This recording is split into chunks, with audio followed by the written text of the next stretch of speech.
It's the most overrepresented weapon in the history of cinema. Hollywood would have you believe that every German soldier who marched across Europe carried one, spray painting lead from the hip with effortless clinical precision.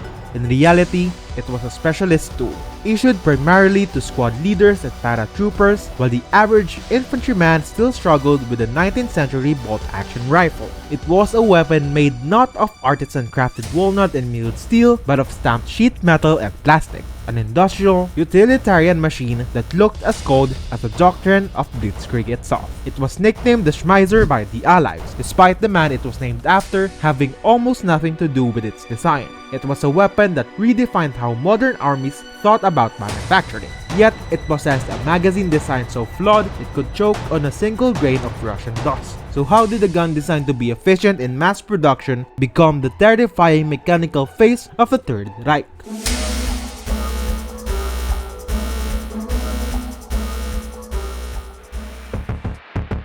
The DNA code of this weapon began in the mud of the Great War, but its birth was a direct result of Germany's attempt to circumvent the Treaty of Versailles. Following World War I, the Treaty of Versailles heavily restricted Germany's ability to develop and deploy submachine guns, limiting them largely to police use. But beneath the surface, German designers were obsessed with the Sturmtruppen, or stormtrooper tactics, the idea of fast, aggressive infantry units needing high-volume, close-quarters fire. By the early 1930s, a designer named Heinrich Vollmer had developed a compact blowback-operated submachine gun known as the VMP.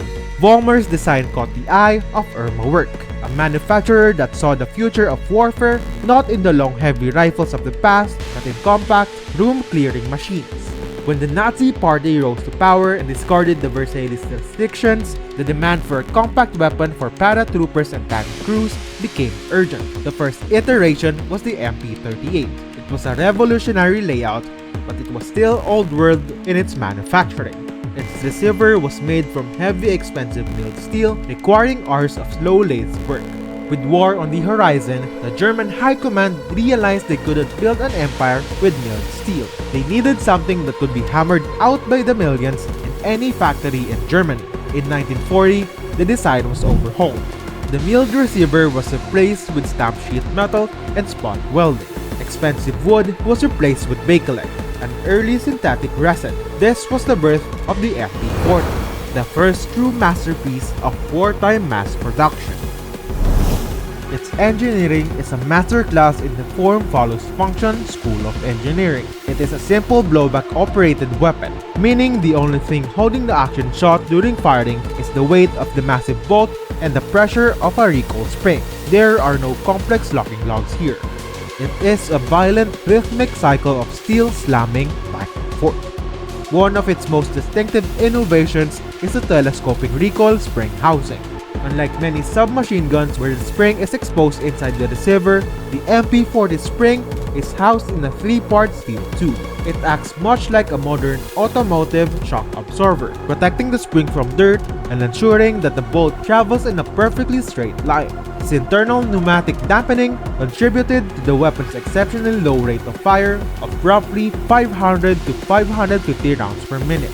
While other SMGs chattered wildly, the MP40 had a slow, rhythmic thump that made it incredibly easy to control, even for a panicked conscript. Then, there's the stock.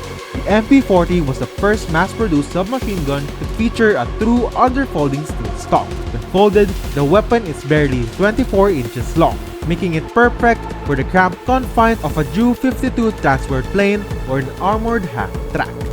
Underneath the barrel, you'll find a strange hooked rib of steel. This is the resting ball. It was designed specifically for Panzer Grenadiers, an infantry fighting from moving vehicles. The soldier could hook the bar over the side of a truck or half-track to steady the weapon and prevent the muzzle from vibrating back into the vehicle during a bumpy ride. Every single inch of the MP40 was designed to be stamped, pressed, or molded, stripping away the artistry of gun making in favor of the brutal efficiency of the assembly line.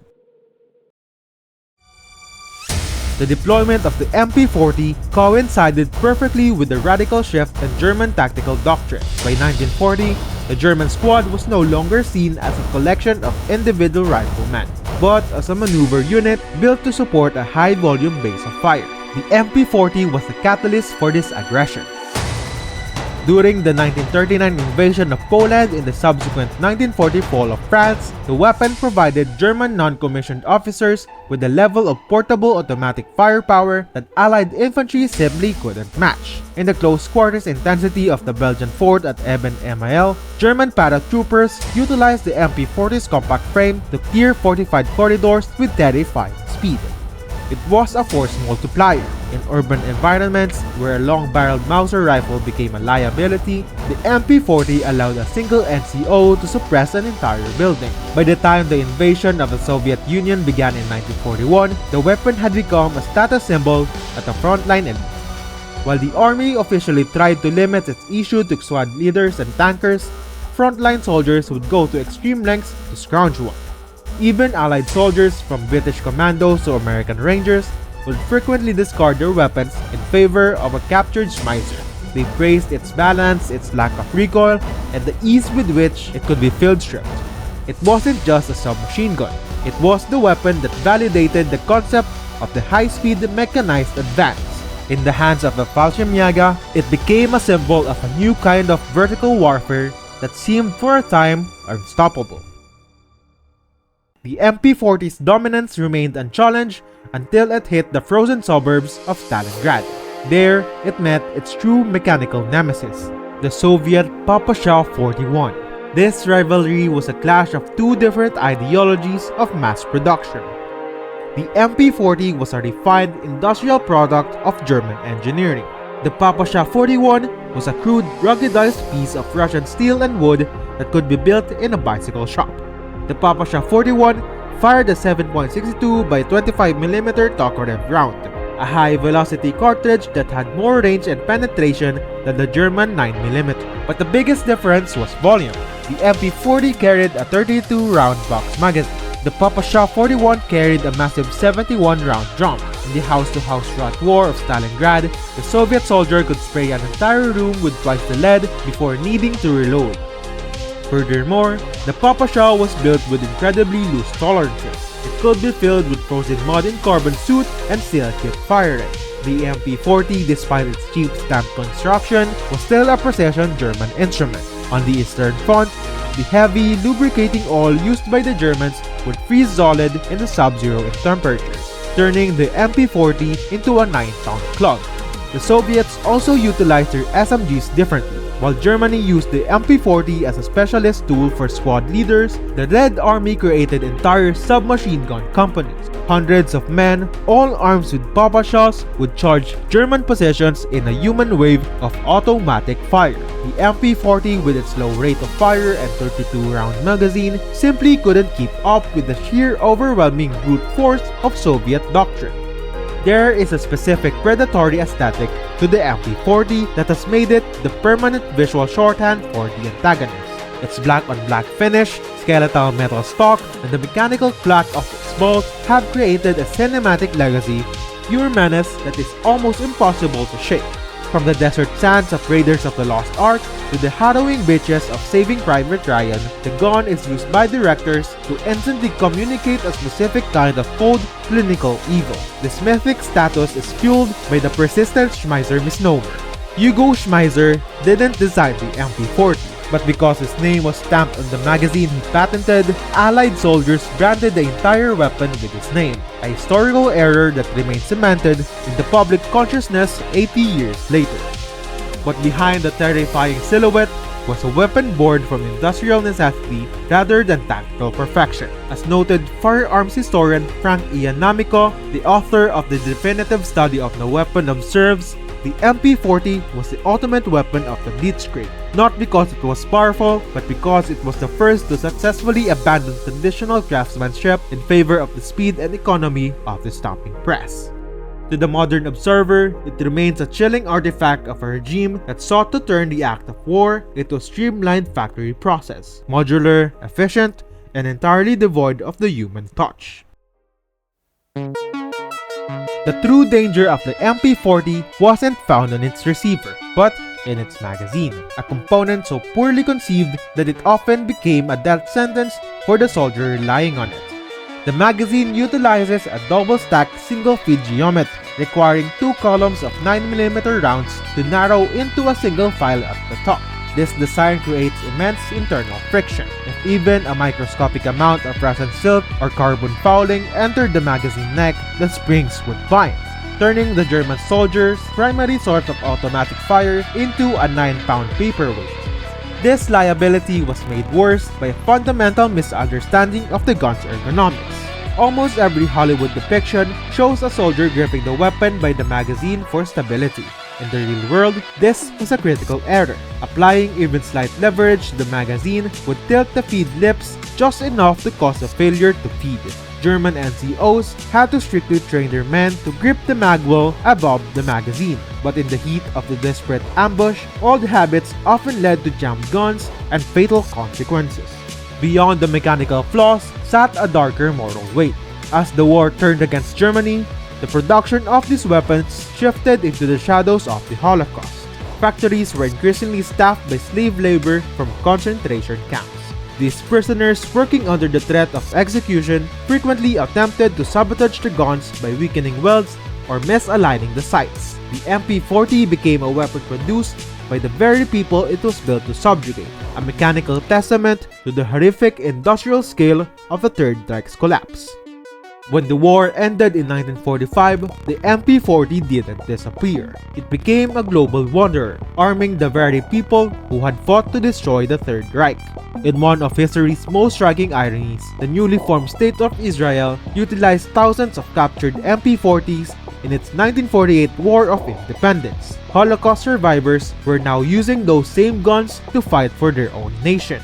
The weapon also became a staple of the Norwegian Home Guard and was seen in the hands of Vietnamese rebels during the First Indochina War. But its true legacy was its engineering. The MP40's use of stamped steel changed the world. After the war, every major power realized that milled steel was a luxury they could no longer afford.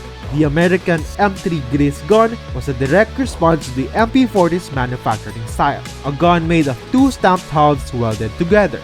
The British 10, the most widely produced SMG in history, was an even more extreme version of the MP40's industrial philosophy. Even the modern assault rifle can trace its lineage back to the manufacturing techniques pioneered here. The way we build the AK-47, the HNK MP5, and even modern tactical rifles all owed that to the moment Heinrich Vollmer decided to stop using a lathe and start using a press. The MP40 proved that a weapon didn't need to be beautiful to be effective, it just needed to be producible. It was the gun that brought the disposable age to the battlefield. If you could take an MP40 back to the year 1900 and show it to a master gunsmith, he probably wouldn't even recognize it as a firearm. He would see a collection of plumbing pipes, stamped scrap metal, and cheap plastic, a crude industrial artifact lacking the dignity of forged steel. But that was precisely the point. The MP40 wasn't designed to be a piece of craftsmanship. It was designed to be a consumable. It represents the pivot point where the firearm transitioned from a specialist tool into a mass-produced commodity of total war. It proved that in the meat grinder of the 1940s, perfect was the enemy of available. A weapon didn't need to be a work of art to conquer a continent. It just needed to be a reliable delivery system for 9mm lead, capable of being hammered out by the millions. We remember it today as the submachine gun of the Nazis, but its legacy isn't confined to that regime.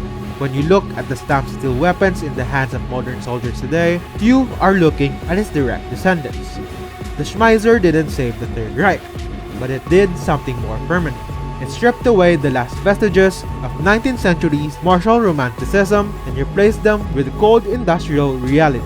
It stands as a chilling reminder that when humanity decides to industrialize destruction, beauty and craftsmanship are the first things to be discarded. The MP40 was more than just a weapon of a fallen empire. It was the mechanical announcement that the age of the machine had finally and bloodily arrived.